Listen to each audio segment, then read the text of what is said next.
La polygraphie, principe et matériel, présenté par Dr Abouda Maher.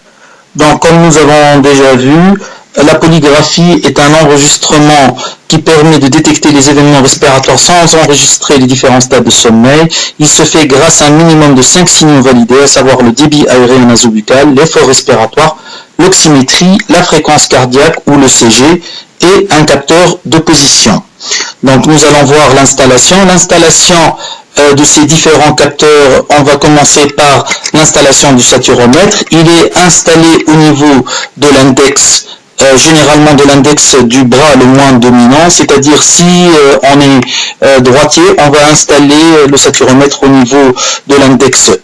Pour le capteur de flux nasal, le capteur de renflement, le capteur de flux nasal il est installé de la même façon qu'on installe une lunette nasale d'oxygène, et le capteur de renflement il est généralement placé au niveau du cou. L'installation des sangles thoraco-abdominales, il se fait après mesure du périmètre abdominal en position debout pour adapter les sangles. Ces sangles doivent être serrées, mais pas de façon très importante. Ce sont des sangles qui sont élastiques. Une fois qu'on a installé ces sangles, généralement on a besoin d'un capteur de position. Dans la majorité des cas, ce capteur de position se trouve sur le boîtier si le boîtier est installé au niveau du thorax, sinon ça peut être un capteur indépendant. Notre choix va dépendre, on a plusieurs types de matériel, Sidelec, Embla, SPDX, Screengo, Somnoscreen, Somnocheck et d'autres qu'on ne citera pas.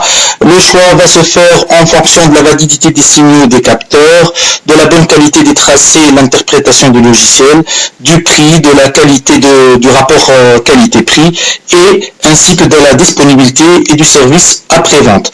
Dans notre cas, nous avons utilisé le Sidelec tout simplement parce que c'est un bon matériel et en plus nous avons la gratuité du logiciel, ce qui vous permettra d'étudier les différents types de tracés au cours de ce diplôme. Donc l'exemple là, vous aurez en fin de compte un tracé qui se fera de la façon suivante. Le flux nasal permettra d'étudier la respiration. Les sangles thoraco-abdominales sont généralement, elles bougent en phase et montrent un effort respiratoire, et la saturation va étudier la saturation en oxygène. Merci.